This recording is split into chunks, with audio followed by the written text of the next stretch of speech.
A theory that explains an event or set of circumstances as the result of a secret plot by usually powerful conspirators. Conspiracy theory, Merriam-Webster. It's easy to craft a narrative. Just look around you. The proper configuration of facts, the right person delivering a message, and just a little hint of suspicion. But sometimes there are conspiracies that are true.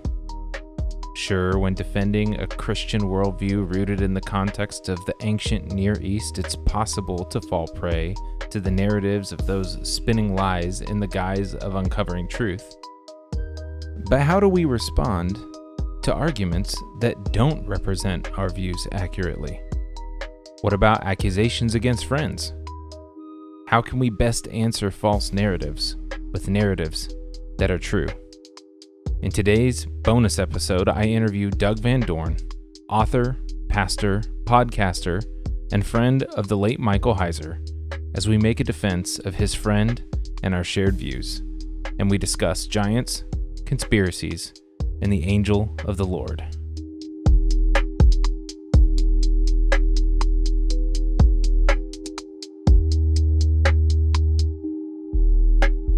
Welcome to the Sword and Staff Revenant. I'm your host, Coleman Barber. I'm an elder at Proclaim Church in Bonner Springs, Kansas.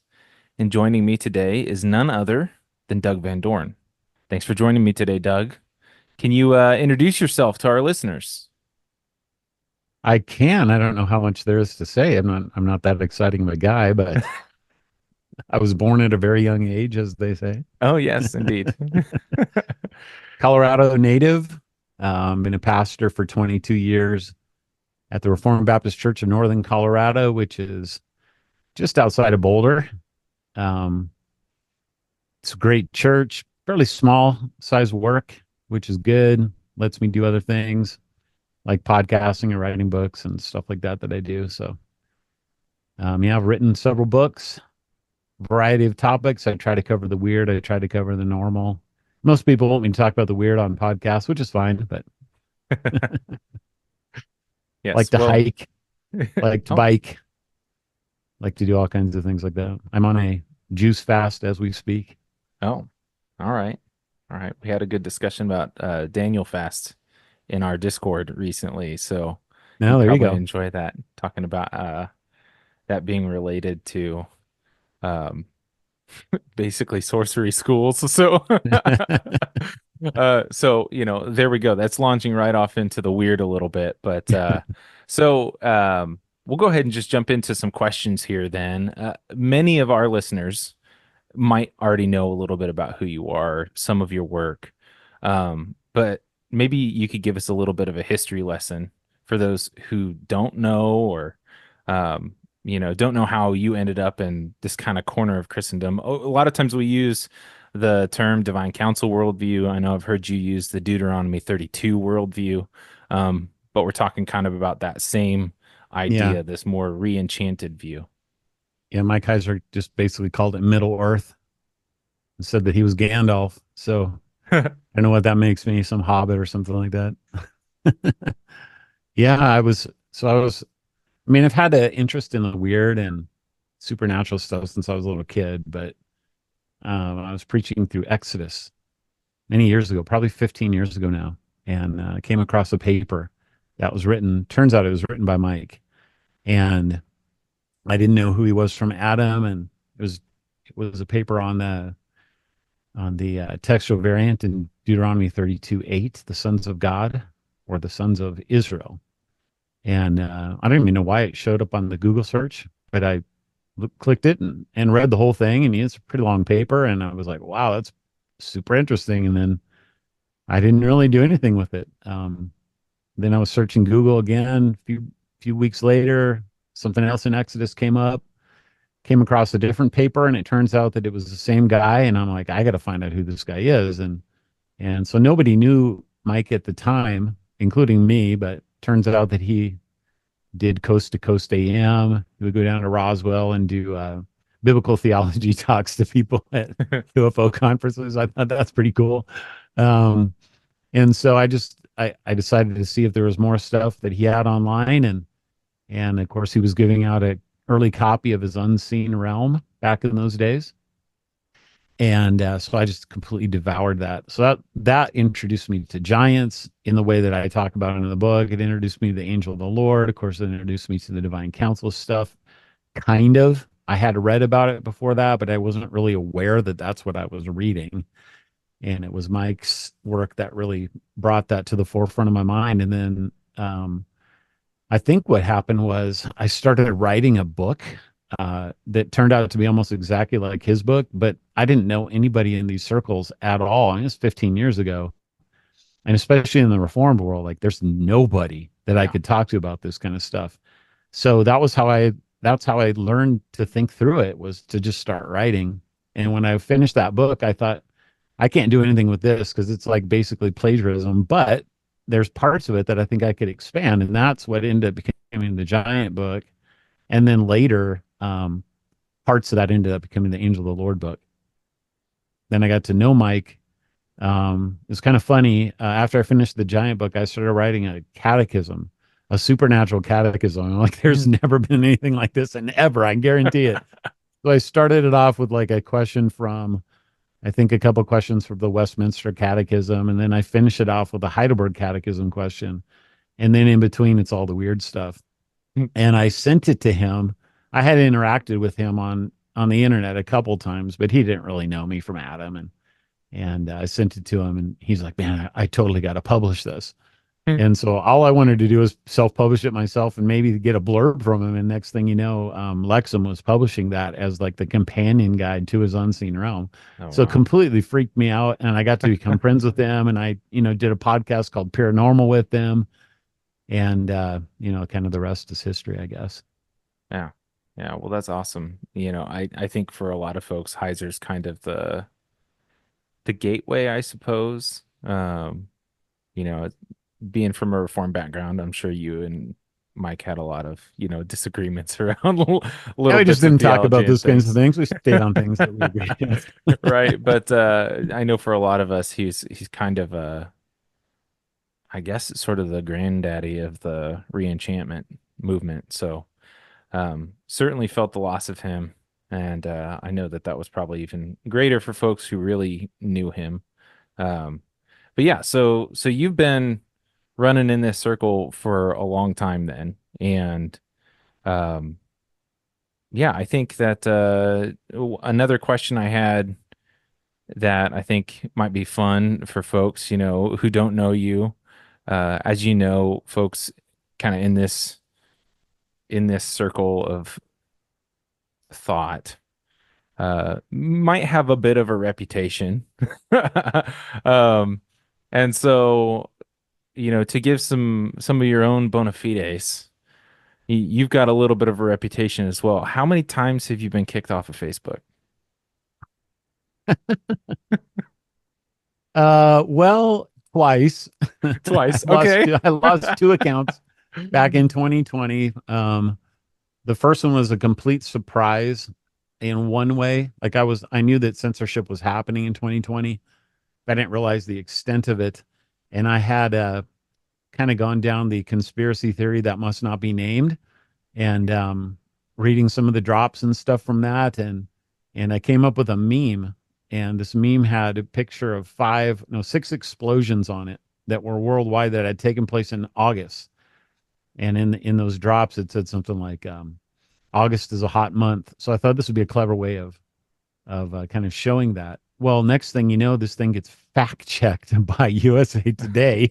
I think you can still go to it, and I got kicked off of Facebook for posting it, for creating a meme.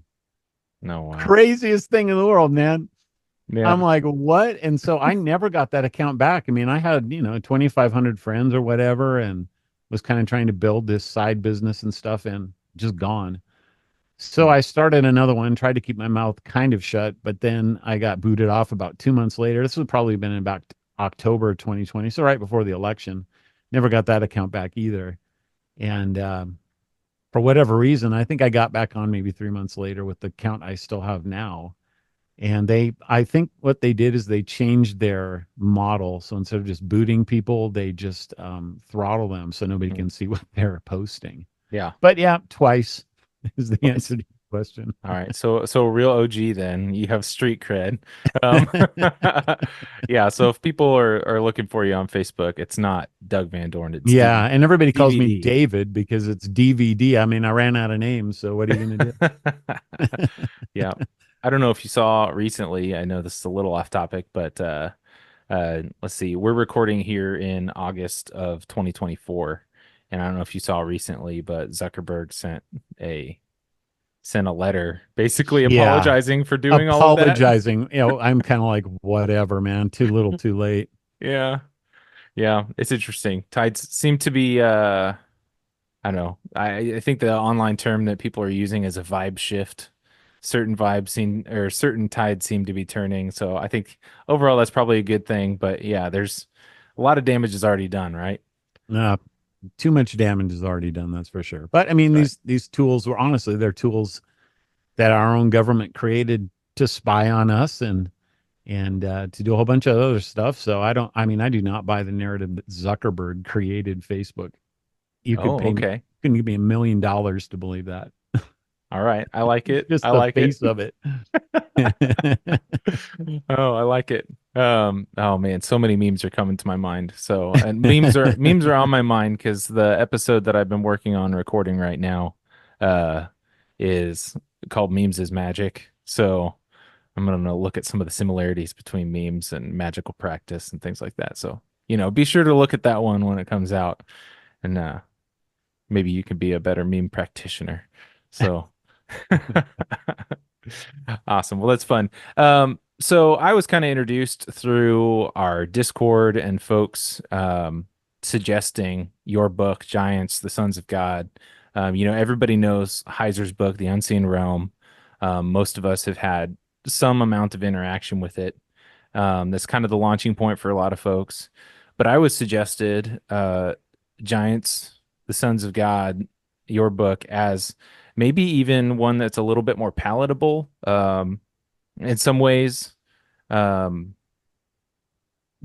a little bit more biblically rigorous from a reform perspective for sure.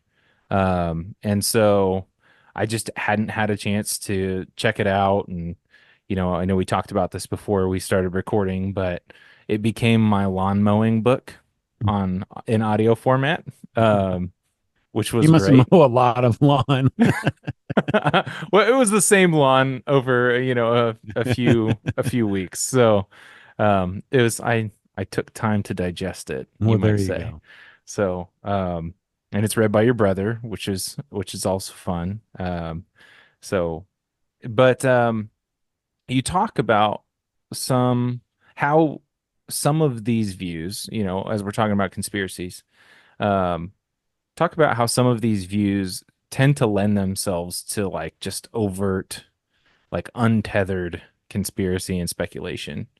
And you kind of warn against that. And that was one of your goals in writing the book was like, hey, I'm going to dip my toe in some because obviously you like conspiracies and conspiracies aren't necessarily untrue either, right? So, um, but in your estimation, kind of what's that guiding principle or bright line of knowing when you've gone too far or when you haven't investigated enough, if that makes sense? And that's a hard question to answer, Coleman, just because, I mean, it depends on the conspiracy. It Yeah. depends on um, the history of what you're looking at. As far as giants go, I mean, just as an example for that. So most people would say that the Sethite view of Genesis 6 is the tradition.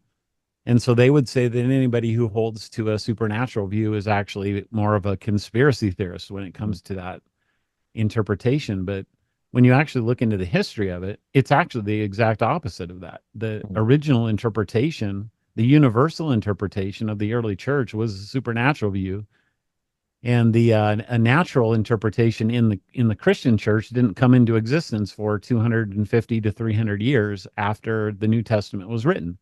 So who's the conspiracy theorist? So that Right. introduces a problem right there, right? Um, and then you have the question of, is it familiar to me And if it's not familiar to me, then I kind of presuppose that it must be a conspiracy theory because I'm Mhm. not aware of what the answer is to the question. Well, that may not be necessarily true. Just because you don't know what something's talking about doesn't mean that you're right for not knowing. And so there are just all kinds of different questions that are circulating around in terms of, is this a conspiracy theory or not? And then with the giants, it goes in another strange direction too, because people will take a supernatural view. It's very popular right now. It has been probably for the last 10 years. And they'll just run to the second coming with it. And all this Nephilim are returning and all this kind of stuff. And even when I wrote that book 15 years, well, I guess 11 years ago, I started writing about 15 years ago. But when I started doing that, there weren't a lot of books on giants that are out there, but almost all of them, if not all of them that were speculating about the second coming. And so like that lends itself to a whole series of conspiracy theories that involve the future. So, you can get yourself caught into all kinds of different traps. And what I wanted to do was to investigate the actual origins of the view and then to do a biblical theology of it. So, I mean, the book isn't like necessarily reformed in terms of a Calvinistic book, but it's reformed in terms of I wanted it to be a Christ-centered book. And I wanted to end the book on the first coming so that I purposely didn't get people involved in those speculations. I wanted them to see why this matters today from what's already happened. So, yeah, I mean, I ended up writing a book on conspiracy theories of several years later, actually right in 2020 when all the weird stuff started happening. And so that kind of overlaps, I suppose, some of my history with the Nephilim stuff. But I don't know if that answers your question, but that's kind of some things to think about anyway. No, I think that's great. I'm sure I know that there's been a couple of I don't want to call them hit pieces, but hit pieces on the viewpoint that have come out, particularly from the Reformed camp over the past couple of weeks. Yep, At we're the time, actually doing a rebuttal of that on my Giant Subs podcast that's going to come out. I mean, we're in August, so it'll probably come out sometime late in August or early September. But yeah, yeah, I know exactly what you're talking about. yeah. So, but it seems like there's kind of the big one from, is it Doreen Virtue? Is that her name? Yeah, Yeah, yeah, there's the big one that came out there, and then there's been a couple of more um, regular Reformed folks that have come out with sermons, things like that. I think the one that surprised me a little bit, um, and this came out, I think it was just yesterday, or maybe it was even this. I think it was yesterday, but Yuri Brito. I don't know if you're familiar with Yuri Brito, but he's one of the guys over in the CREC. Just kind of gave and I want to be fair to him, right? But he kind of gave a blanket warning of this view as speculative theology. right, And I think there's what you're saying is like, hey, I actually want to warn against some of that when it comes to these like cons- like like more deeply conspiratorial end times directions that you can run with these things. And I want to stay away from a lot of the speculation, which I think is a fair warning. And I think there's a natural tendency that people have when they're not familiar with these views or the history to see that thing that's different and kind of go like, oh, I need to be careful of this first. And I think that's actually a right and a good thing, especially, pastors that have never heard of this and they go, well, I learned a little bit about Gnosticism when I was in Bible school, and there are things that are somewhat related, but um, there's it seems like to mark the whole thing out as speculative theology that should be um, steered away from is a big overcorrection there. Um, and yeah, and so, they're some of these people are throwing, like you said, the word Gnosticism in there, and that's very, very troubling to me mhm. because first of all, when it comes to Mike Hieser, that guy actually taught classes on Gnosticism, and they're some of the best classes you can ever hear. So I'm like, what are you talking about? And it's almost as if they're defining Gnosticism. This gets back to what I said a minute ago. They're not defining it as a redefinition of who Yahweh is and who Jesus Christ is, according to the creeds of the church that we forged in the fires of fighting Gnostics in the first 3 centuries. Mike doesn't do any of that kind of stuff. It's ridiculous. So they're redefining it instead of basic creedal heresies. They're redefining it as, I don't know what you're talking about. And so therefore you're talking about Gnosticism because it's secret knowledge to me. I can't, and then they'll go off into, well, it's too hard for me to understand and wrap my mind around and all this kind of stuff. That's not what Gnosticism is. That just means that you haven't taken your time and done the due diligence to do your homework on what somebody else is talking about. So really frustrating. And then, like I said, I've been reiterating this more and more on podcasts. There was a PhD. He's actually a Reformed scholar over in, I think he's in Belgium, but he's originally from the Netherlands. And guy's name is Jaap Dodens, and he did his dissertation, a PhD dissertation on the history of Genesis 6. And he took every single known text that we have from the Jews and from the Christians, and he just went through them, dated them, explained what the views were, and out of the dissertation, it's a third of his dissertation, and that takes like 120 pages just to do that work.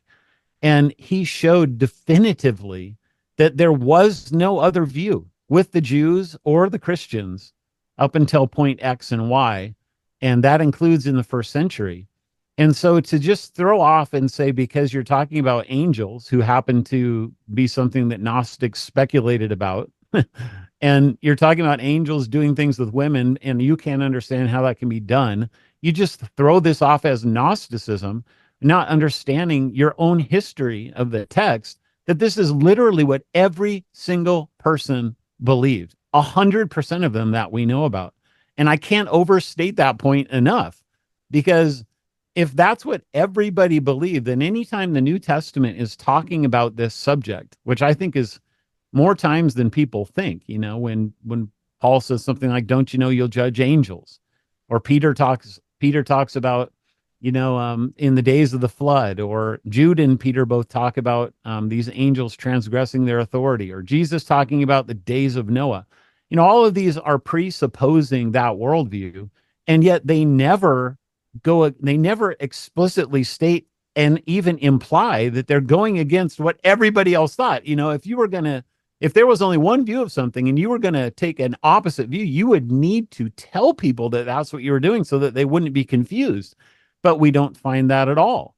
So, it's just sadly ignorance of the history of the interpretation of the text. And not only that, but also Dodens also showed where the Sethite interpretation originated and when it originated. You can go and read that on academia.com on his paper on the Sethite provenance of the Sethite view. And you see the same thing. Like this comes in later into the church. We can trace it pretty directly to the fourth century in Syria. And, so it's just ignorance of the history of the text. And it's not right. It's not good to just throw under the bus anybody who holds a different view from you. And especially with the word like Gnosticism. I mean, that's a serious charge. It's not, Yeah. This is not something that you just throw out there that's just kind of a funny word. Like, Gnostics are as deeply non-Christian as you can possibly get in the ancient world, Yeah. Yeah. It's interesting. I think another strong biblical evidence for, hey, I think what we're saying about the angelic world and the unseen, and whatever categories you've got for it, right? All the different aspects to it. A strong biblical evidence for the importance of that. Not saying that people who don't hold it aren't Christians, right? Because we're actually not being that way towards them. But is, the first couple chapters of Hebrews just belabors this point about the hypostatic union of Christ and God becoming man in order to elevate man above the angels, right? Right. Christ was already as the divine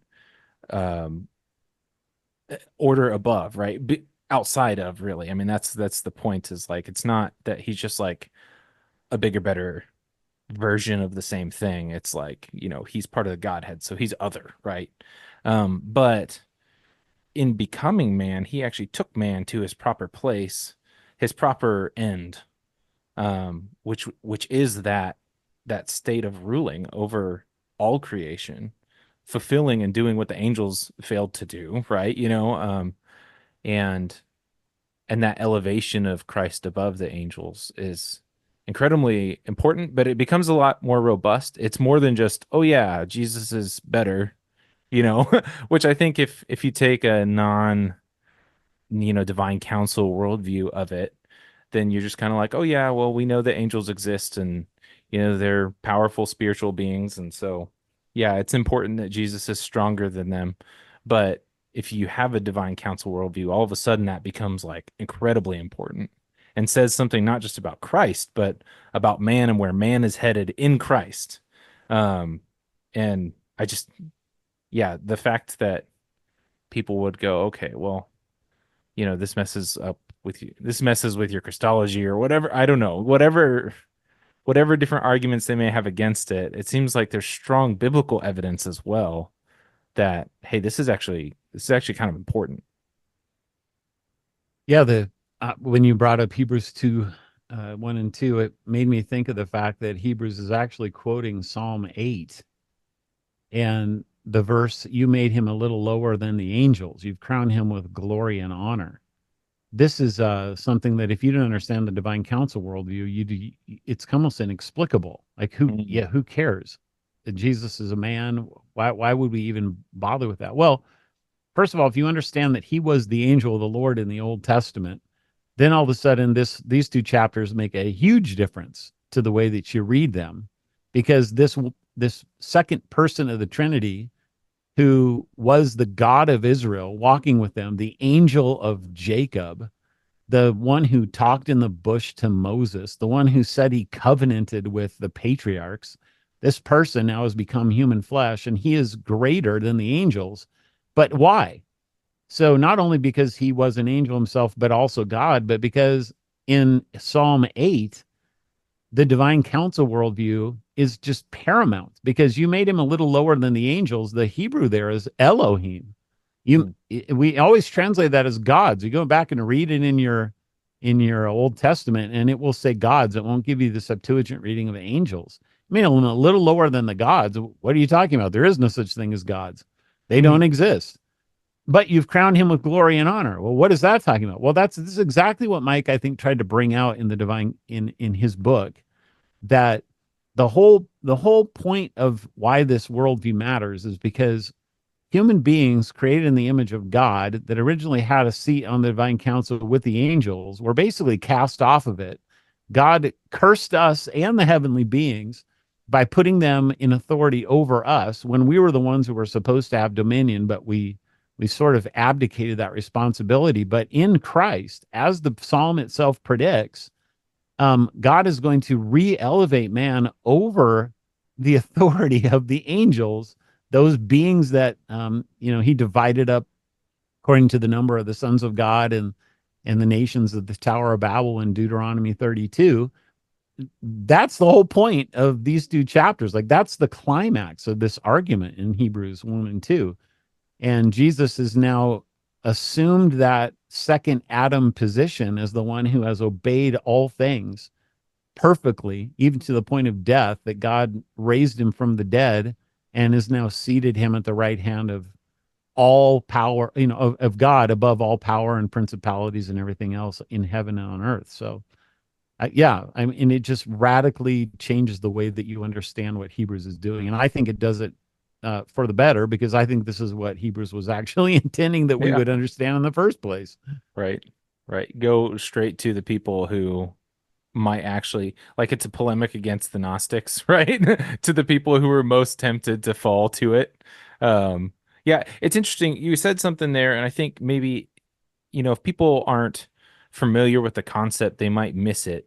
But you talked about man ruling in that seat of authority in the divine council, being cursed and cast down from that that rule. I think, particularly in the Reformed world, but other places too, people might go, well, hold on, what are you talking about? Yeah. Because Adam and Eve were in the garden, that's not in heaven, things like that. But, is there maybe you could explain what more is going on there in the Garden of Eden? I'll do it as quick as I can. Yeah, There's so much going on here. We could spend hours talking about this, but right. the short of it is that, when you read Ezekiel 28, you find that Eden is a mountain, the mountain of God. And the whole point of the symbolism there that ended up being carved into the architecture of the tabernacle and the temple, okay, is that Eden is the meeting place between heaven and earth. It's an axis mundi. It's a link that the two realms find their connection in. And this is the reason why God is there, and it's the reason why man is there, and frankly, it's the reason why Satan is there, because Satan belonged there. The best way that I have figured to kind of help people understand this is to just go to Mount Olympus in their thinking. And what is Mount Olympus? Well, it's the meeting place of the gods where they deliberate over the affairs of man. But it's a place that's on earth, but it's in heaven, because that's what the mountain symbolizes. Okay. So here you have it's basically the place of the divine council. That's what Olympus is. It's where the 12 Olympian gods met. So you have to go back a little bit earlier into Genesis 1 to find out that God made man in his image. And then you go, well, what does that mean? Well, if you read our systematics, they'll go to Paul and they'll say, well, it means we're created in the knowledge and holiness and righteousness of God. But if you read Genesis, you won't find anything about that there. What you'll find is that we were created to have dominion in that verse. Okay. And so dominion is something that can only be carried out properly if we have true righteousness, knowledge, and holiness. And all the other things that people bring into the image of God, like reason, rationality, and the ability to have community and create words and all these kinds of things that people normally identify with the image of God. You have to have those things to carry out the image. But the image in Genesis, very clearly, it's a function of dominion. So dominion where? Well, dominion on the earth. That's what God said. So now if you step back from that and you start looking at other titles that are given to these heavenly beings, you'll find that they're called principalities or authorities or rulers or thrones or dominions. I mean, it just goes on and on. What do all of those titles have in common? Well, they have in common authority and dominion.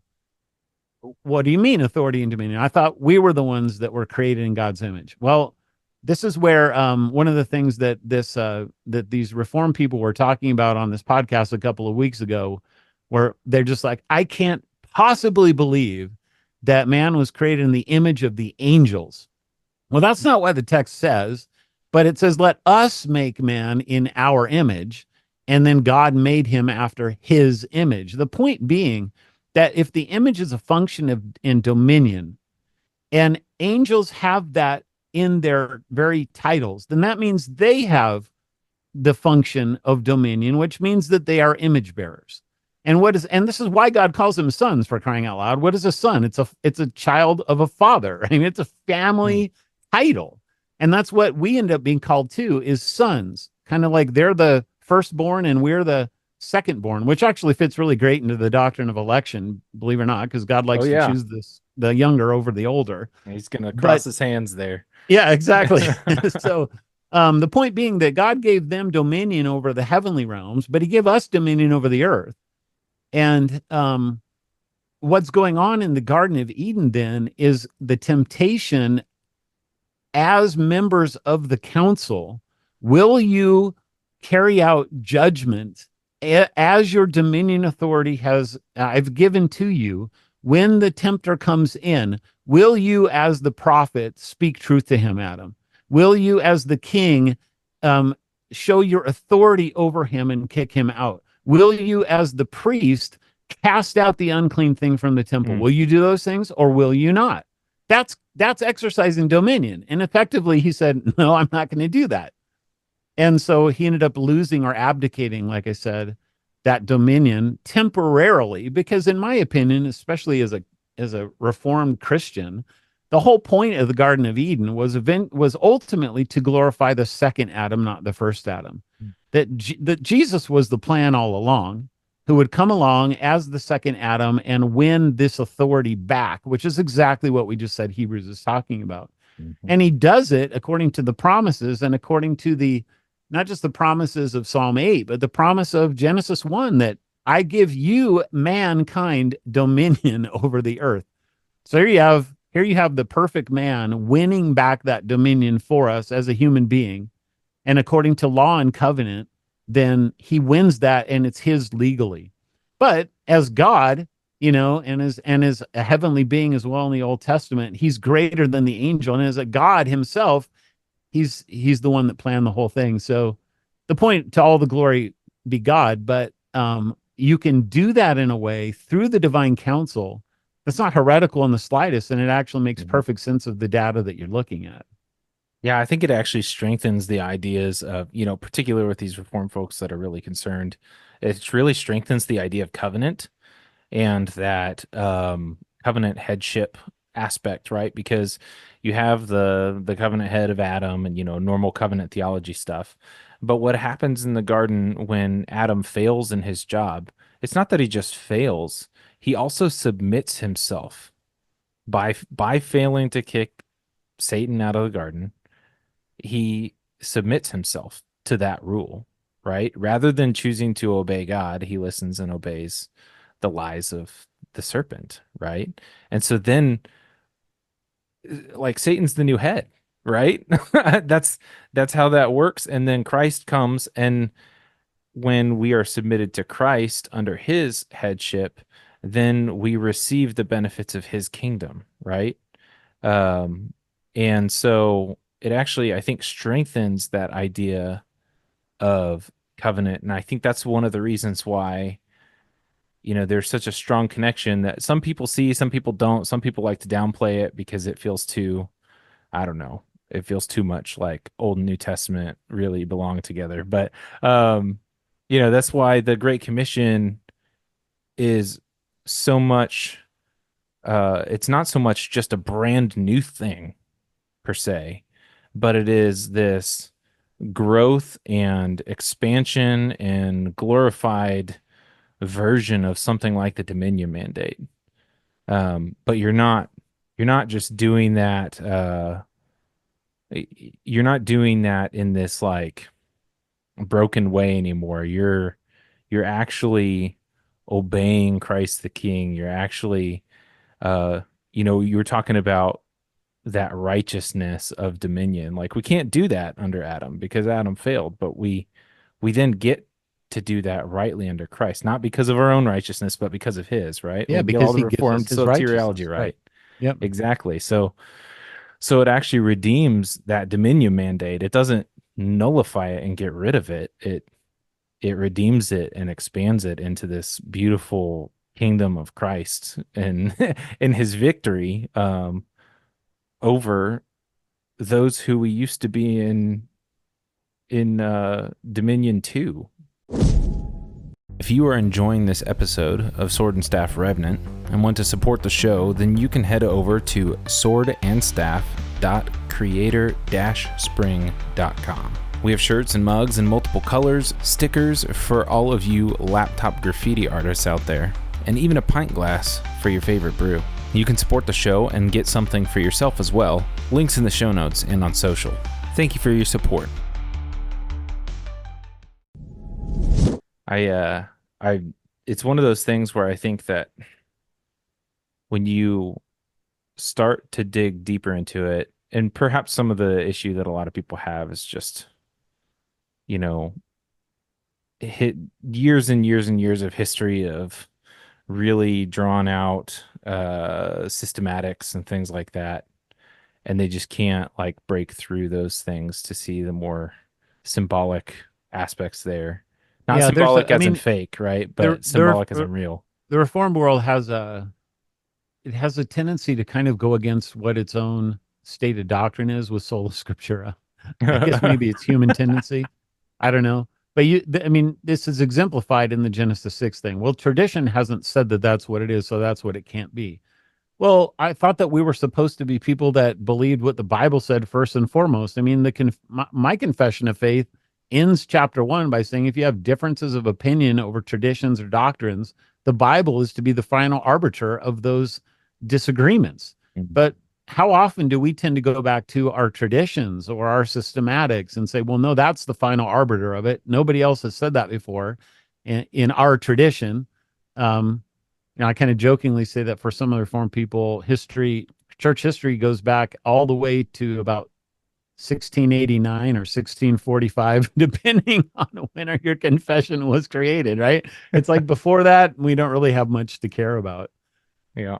So, Yeah, it goes back to, the people who took the test or the people who copied the people who took the test, yeah, right? So exactly. that's a little Exactly. reformed camp shot there. So yeah, so this is really interesting. One of the things that I found out after I had, scheduled this interview and had started digging into things, you actually, you have a whole book on conspiracies as well, right?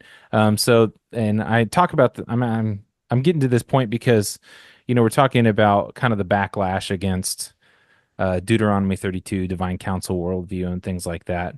And there's a part of me that wonders how much of this has to do with theological issues and how much of this has to do, this is maybe a reflection for our own camp, um, of people being obnoxious.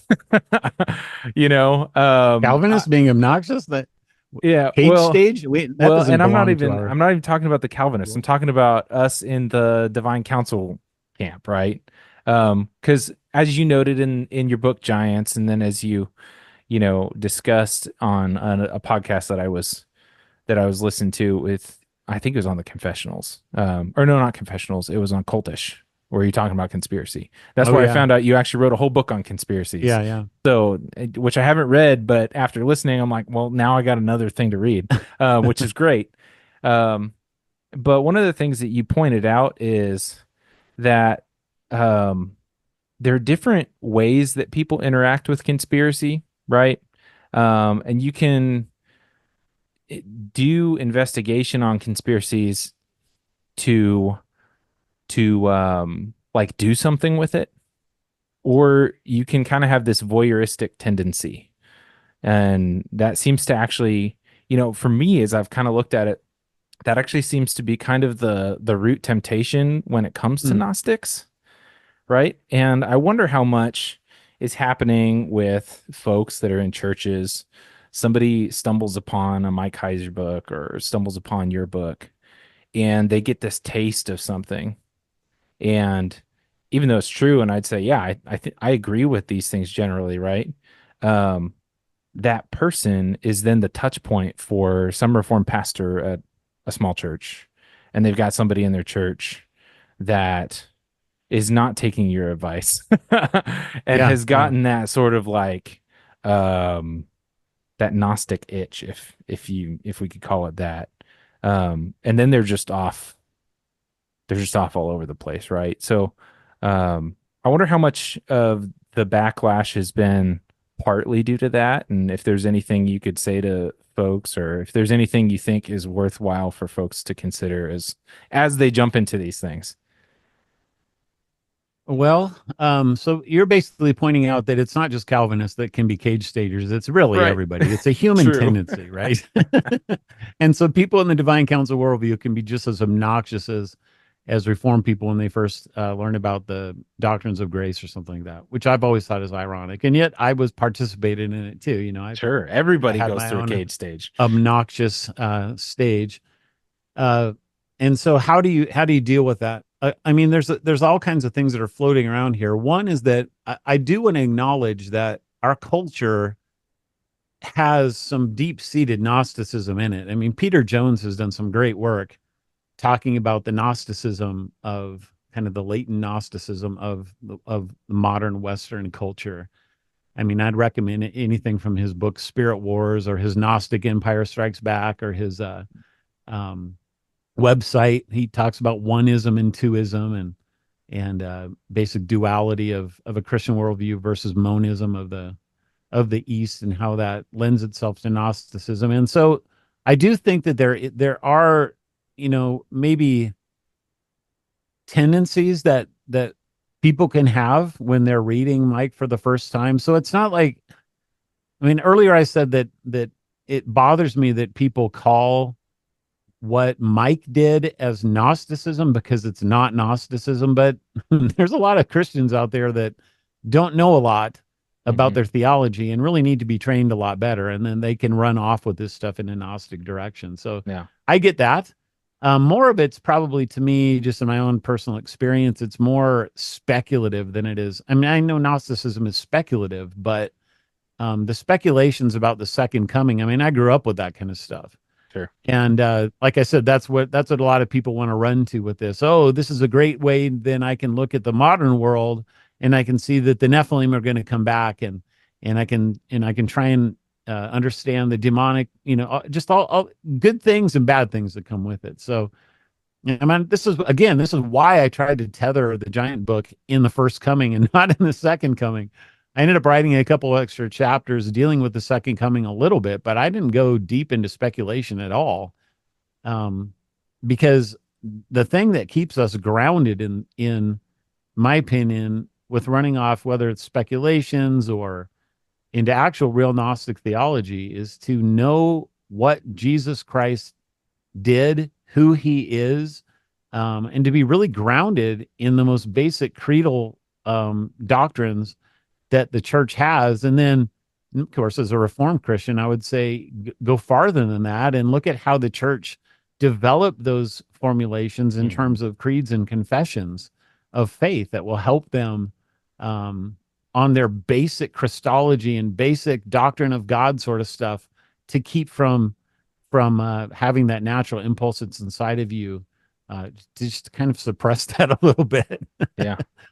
No, that's Basic good. theology. That's the point, right? That theology actually matters, and that's why I wrote a book on creeds. I don't just write books on you know weird stuff. I wrote a book on covenant theology because I think that these things are just as important, and in some ways are just as fun as thinking about the speculative stuff. But in one way, they're more important because they're your foundation. Those are the Right. things that you build your house on, so that when the storms come, it's not going to blow away. Right. No, that's great. Um, yeah, you're talking about having a good Christology, and it kind of leads me here into last question here, and what I think I'd like to spend the last bit of our time on is, you know, you've written a lot, you've done a lot of work in the divine council worldview stuff. We've talked a little bit about conspiracies, but one of the things that I've heard you say that you're really passionate about is Christology, right? And so you have a whole book on that about the angel of the Lord. So can you give us your short version of uh what that book is about, why that's important, and even if in the ways that it interacts with these worldviews? Give us just a little background there, a little elevator pitch is probably longer than an elevator pitch, but Yeah, so I actually have several books on this. I don't just have the one.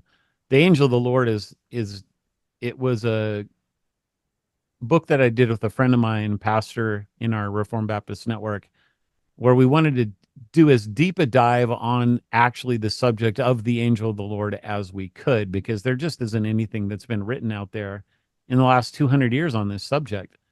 But I discovered that there were several Puritans that had written deeply and extensively about this topic. And so I republished their books, modernizing the language, putting notes in it, and all that kind of stuff. One of them is John Owen, who has a section in his introduction in his commentary on Hebrews on the angel of the Lord, and I put that up, and then a couple other Puritans, and then I did a kind of a short version of the angel that I did as a series of blogs, that I ended up I put it into a couple book formats now. So yeah, I like this topic because to me, this is the most important thing. I mean, Christ alone is what we stand on, yep. and he's the image, the perfect image of the Father. No one comes to the Father except through him. And so the better our Christology is, um, the better that we're going to be able to do all of theology. And so uh, it was really in Mike's Unseen Realm pre-version that I really started to get a hold of this, Coleman, and think through it. And not just with the title, The Angel of the Lord. That all we did with the Angel of the Lord book was start with that as a title for this character in the Old Testament. And we came to the conclusion, yes, the church has always believed that this is the angel, that the angel is Christ. But um, he's there in a lot more places than you would think. So in other words, you don't just look at the angel of the Lord and look for that title and then he's nowhere else. When John says in the beginning was the Word, and the Word is with God, and the Word was God. I grew up in both Bible college and seminary hearing that this was a late writing of John in the late first century, where he was writing against kind of proto-Gnostics, Greek Gnostics, because they didn't like the idea of matter in the physical world. And so he's trying to ground them that no, the Word became flesh. But actually, Gnosticism probably has its deeper roots in Jewish mysticism that came out of Babylon more than it does in Greek philosophy. And the whole idea of the Word of God as an entity that you can see and has a body and speaks, has hands, can eat, all these kinds of physical things. It's right there in your Old Testament. Abraham saw the word of the Lord, and it's like, what? So I kind of really first read about that in Mike's book, and it's not just the word, like the idea of the name of the Lord serves in a very similar way to the word of the Lord. The idea of the glory of the Lord, the idea of the shepherd of Psalm 23, or the arm of God, or the face of God. There's all kinds of titles that this second person, who is properly speaking, the angel of the Lord, goes by. That when you recognize those, now all of a sudden, oh my goodness, he's probably on almost every single page of the Old Testament. Yeah. And so Gerhardus Voss actually said something along the lines of, the angel of the Lord is the central character of the entire Old Testament. Now, he didn't even delve into these other kind of titles for him, but nevertheless, he was able to see that as a biblical theologian writing in the 1800s. And so all I'm trying to do is unpack that for people so that they can see that this same person that's there in the New Testament in human flesh was there in the Old Testament in an angelic form, as a real person, as literally the God who covenanted with Israel. I mean, that was the main thing I took away from Mike's book. I just found that so fascinating and ironic, because one of the main complaints people have is that Mike Hieser was not Christ-centered in the way that they apparently want him to be. And yet, reading that book, I've never seen a more Christ-centered book in all my life, in all the reading that I've ever had, because he was able to flesh out for me not just Christ in prophecy or Christ in typology, but Christ actually there in person in the Old Testament. And it's radically changed the way I read the Bible, radically changed the way I understand covenant and law, and the person that I see in the New Testament, the God I see in the Old Testament. It's just given me a framework for being able to understand things that I guess I already knew, but now I'm like, I can explain why. Yeah. Well, that's good. I look forward to reading it. I haven't read it yet. As I said, I've just kind of discovered some of your work, and it's been great, everything that I've been, listening to or reading so far. So I look forward to reading that one. I think one of the things that you said there, it's not necessarily that a bunch of new things have been uncovered. And I think that this is true about like all of the things we've been talking about today for me, is there's not tons that's brand new, right? There are some things that are new or new concepts, but I realize actually they're really old concepts, really old ideas that have been around much longer than I thought. But they're so enriching to theology. And I think that's one of the things that that I would want to say to Christians who are listening to this podcast or any of the others that are similar, right? Any of the others that are kind of on this new reenchantment bandwagon sort of deal, um, is like we should steer clear of the information for information's sake. The information is wonderful, right? But it has to actually then like affect us and apply us and draw us closer, endear us more uh, in a greater way to who Christ is and what he's done. Or it's actually not really worth it. It'd be better to not know those things and just have a wonderful love for God than it would be to heap on all this knowledge and then somehow lose Christ in it, right?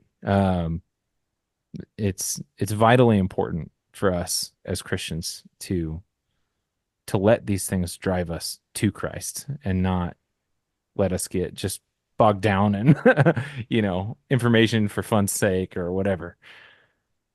No, I 100% agree with that. This stuff is not an end to itself. Even if it's true, it's not an end to itself because God is the end of all things, and Jesus is, like we said earlier, he's the revelation of God to us in human form, and that's why we say in the five solas, which I've also written a book on that, um, not to plug it per se, but just to say that again, that's a solid um, doctrine that we need to ground ourselves in, and Christ alone is one of those five basic grounding things that we need to know and really need to understand what in the world does that mean when we talk about Christ alone. And I think that you said very well what I think that it does mean. Yeah. Well, great. Well, we have just a little bit of time left, so I figured let's do maybe another fun question or two. Go We're for it. recording in August 2024. We got election season coming. Yes, we do. When this one lands, we will have a new president, for better or worse, or potentially be in a civil war. So, what are your predictions here? Which one? Oh, you got three Um, options there. how do I say this without getting you kicked off of YouTube? So I very strongly believe that Trump will be the president Mm, at some point, but I don't know when. okay. I think that we will come as close to either a nuclear war or a civil war as you can possibly come, but I don't think that we will actually go into it. Yeah. Those are my predictions. I don't Yeah. know if we'll have an election on November 5th. I have no clue, man. Yeah. Everything to me is up for grabs. But at the end of the day, when this all falls out, I think Trump will be the president. Yeah. I'm Yeah. very, very confident about that. Yeah. Well, I mean, the deal is the nuclear war is not going to happen because the Nephilim will come back, and that's the end Well, times, it's right? actually because the UFOs will stop the nukes Oh, from there we actually go. going off. There we go. There we go. That's a good prediction. Yeah, I don't have any idea. I think I'm kind of in the same boat. I think probably similar leanings, but honestly, it's just like who knows? Who knows at this point? So, um but yeah, ultimately, to do the Jesus juke in the reform camp, Christ will be king, that's what we're supposed to say, which is true. Doesn't mean that stuff on in our lives doesn't matter though. So, well, hey, Doug, thanks so much for coming on today. It's been a pleasure meeting you. It's been a pleasure discussing some of your work. I look forward to digging into some more work. You'd always be welcome to come back on. Why don't you tell us, as we're talking about your work, why don't you tell us where we can find your work? So all my books are on Amazon.com and just type in my name. And I have a website. It's douglasvandorn.com. And all my books are linked there as well. I also have almost every podcast that I've ever done linked there. So you can go and listen to those and look at the titles of, topics that interest you. Um, Also, our church website is rbcnc.com. So it stands for the Reformed Baptist Church of Northern Colorado. And anyone who is in our area and like to look up the church, we meet at 8:45 every Sunday. We rent from another building, so we get the early slot. and then they get the later slot for themselves. But on our website, basically 1,000 sermons are there for you to read or to listen to for free. And so take advantage of that. If there's a book I've preached through in 22 years, I've preached to a lot of them. And there's especially a weird topic. Chances are that I've dealt with it in the sermon. So you can look those up. And they're not all PDF, but online, but most of them are. So yeah, it's a good resource for people to have. Great. Well, I appreciate it. Well, as far as Sword and Staff goes, we've got links to Facebook, Instagram, X, or Twitter, depending on what you call it still. YouTube, all in the description of the show. You can find me on Facebook, or you can follow me on X at JC Barber. If you want to support Sword and Staff Multiverse, you can pick up a coffee cup. I'm actually drinking out of one right now. I don't know if you saw this. You got a logo there? Nice. Well, that's not the logo. This is the logo. Oh, okay. There That's you the go. Sword and Staff logo. This comes from one of our it was actually our relaunch episode, or episode 0. This is a bust of Plato wearing a tinfoil hat. Because he was the original Alex Jones, because he's telling everybody about Atlantis. So we have fun. So yeah, if you want to pick up a coffee cup like that or a t-shirt, you can do that from the merch store. That's also in the description. Another way that people can support the show is to like and subscribe and share. Give us honest 5-star reviews on whatever platforms they prefer. It really helps us in the algorithms. Other than that, thanks for listening. That's what we've got. And, do your investigation, but stay tethered.